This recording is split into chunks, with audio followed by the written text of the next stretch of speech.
तो क्या समय रैना इंडियाज गॉट लेटेंट का सीजन 2 लाने वाले हैं?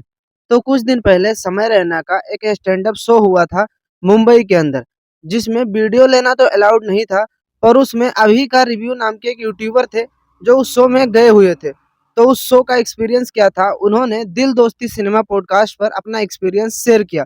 उस वीडियो का मैं आपको एक छोटा सा क्लिप दिखा देता हूँ। बाकी अगर आप पूरा वीडियो देखना चाहते हो तो आप उनके चैनल पर जाकर देख सकते हैं। 5 महीना जो उसका बीता है उसके ऊपर उसने पूरा 1 सवा घंटे का स्टैंड अप, 1.5 घंटे का पूरी कहानी बताई, सब कुछ खोल दिया उसने। इस प्रॉब्लम की वजह से उसने 5 महीने के अंदर जितने भी स्टैंड अप शोज किए उससे उसने इतना पैसा कमाया है कि मैं अपनी अगली 3 पीढ़ी को खिला सकता हूँ, पिला सकता हूँ, मेरे को काम करने की क्या जरूरत भी नहीं है। बात कर फिर बहुत सी चीजें, उसके मम्मी पापा ने उसको किस तरह से सपोर्ट दिखाया, वो सारी चीजें उसने बात की हंसी मजाक में। फिर एक मोमेंट इमोशनल भी हो गया वो। पुलिस स्टेशन के अंदर जब उसको बुलाया था, मुंबई का the highest level of person जो पुलिस के अंदर है, मुंबई पुलिस में, वो बैठा था। उसने शो एंड कैसे किया भाई लोग?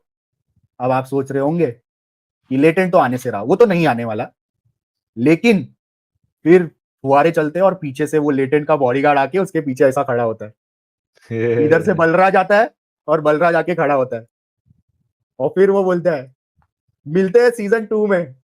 हाँ, हाँ। वो मेरे को लगता है वो नेक्स्ट या तो नेटफ्लिक्स या प्राइम या तो ऐसा कुछ